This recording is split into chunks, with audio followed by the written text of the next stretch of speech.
When I was younger, so much younger than today, I used to read a lot about like conspiracy theories, religious mysteries, authors like Robert Temple Wilson and Holy Blood, Holy Grail, and all that stuff. So when Funcom finally revealed The Secret World, I was of course excited.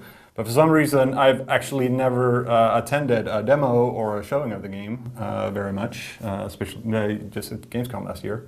But you, again, have been to GDC and seen Live in action. Live in action. Yes. The Secret World. We did not get to play it. I'm sad to say.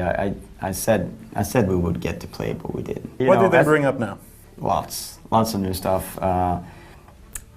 Like you said, I mean, this is really the conspiracies within conspiracies within conspiracies, and then all the sort of supernatural things you've ever heard of. Yeah. They've crammed it all into this one game. As you said in the latest trailer release, everything is true. Yeah. Which is kind of scary thought, but you know, yeah, we did get to see live gameplay. We saw it from Kingsmouth, an area that they've shown before, but now we actually saw it, you know, live in action for developers playing it. It was interesting to see because, you know, the proof is in the pudding. You know, you need to see it live to sort of be able to judge it. It wasn't perfect in terms of frame rate and stuff like that. Obviously, the servers were back in whatever. I think they were in Montreal, maybe. Okay. Yeah. I don't know. It looks like it's plays the part of being an action game and an MMO at the same time, which is really interesting. But you know, that would not be enough just to show the game live in an area that we've already seen.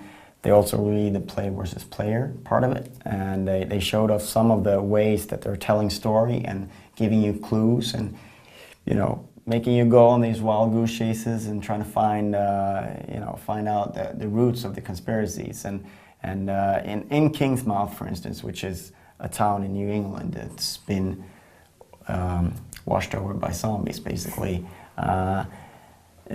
There's an interesting thing where you go to the town hall, or you learn that the city founders are called town and hall, and that's a clue to go to the town hall, where you find another clue, and then you go on like along where you finally end up in a cellar that's an Illuminati hideout, and where you get to learn something secret. But there's a whole train of things here, and these people, like the founders of this city, they actually existed. So you can find them on Wikipedia, and you can get sort of clues to what they were, and they were artists. So then you will look for paintings, and you will look behind paintings, and you will see things, and that's how... This is kind of interesting, because we've seen lately, or in upcoming MMOs, like Secret World, and of course Old Republic, and we have it in Guild Wars 2 as well, we have this focus on storyline. Yeah. And of course Ragnar Törnqvist, who wrote The Longest Journey and Dreamfall The Longest Journey, he's very much about the story. He's primarily a storyteller when it comes to stuff like this. Also, of course, Anarchy Online, he wrote the lore for that MMO. How do you think, will this work?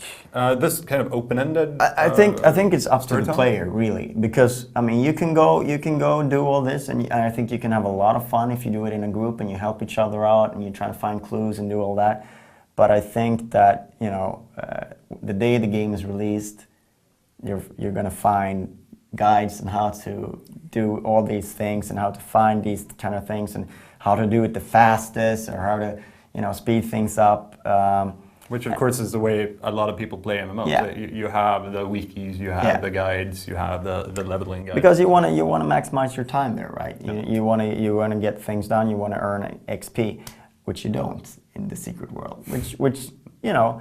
It's interesting because it sort of throws the whole motivation that you have in an MMORPG most of the time. You know, you do earn like credits to buy new skills, which, you know, I think is going to be the main motivation for people to play in that sense. But, you know, learning the story, I don't know how it's going to work. It depends on the player, I think, but it's going to be very interesting to see that. And of course, there's always the question: what, you know, a story-driven MMO? What happens when the story is over? Yep. When you've, you know, done all the story parts, what's left to do?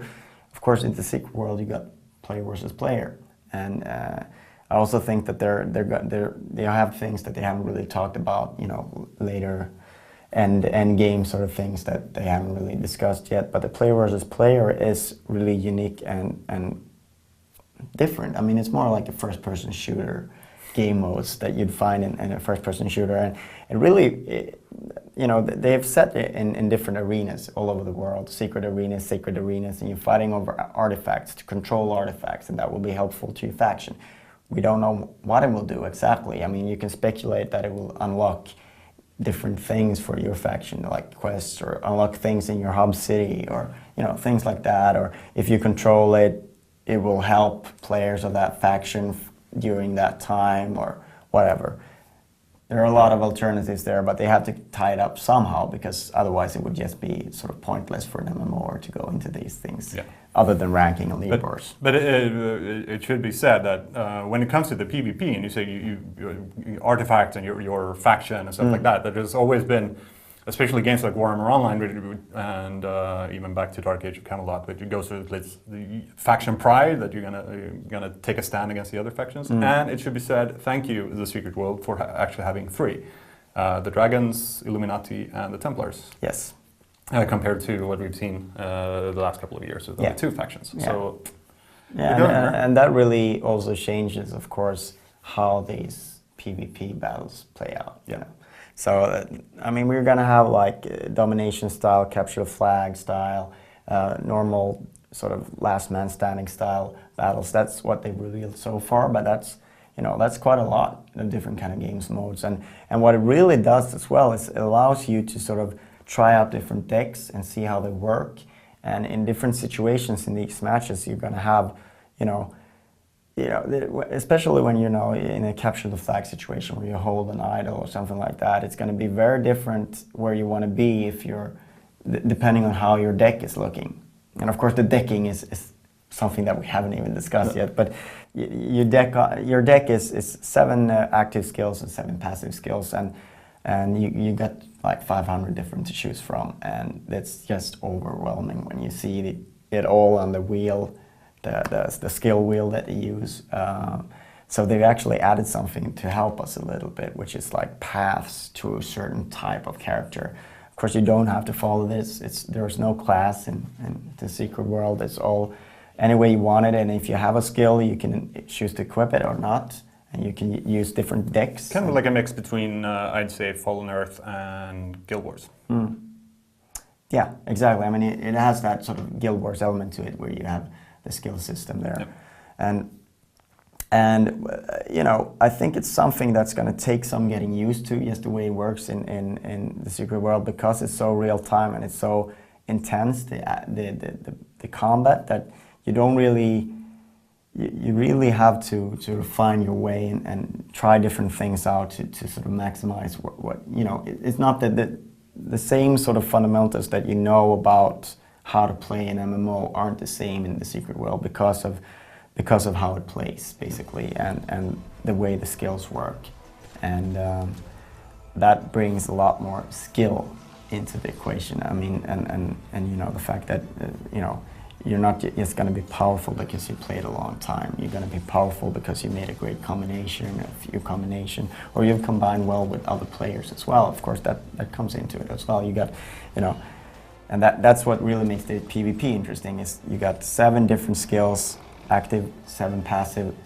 That's one player. But if you're 10 players on a team, you know, the combinations you can create and how you can boost each other is just, you know, it's going to be hell to balance, guys. It's going to be hell to balance. But the good thing about that many combinations is that there's always going to be a new flavor of the month. Very soon, someone's going to find a way how to counteract something that's seemingly overpowered and things like that. So I'm sure that that's going to be a big part of the beta, though, to balance it out. Most certainly. I'm just going to say to Funcom, as a big conspiracy fan, lover of Ragnar Törnqvist's writing, and of course a big MMO fan, Secret World, please don't suck.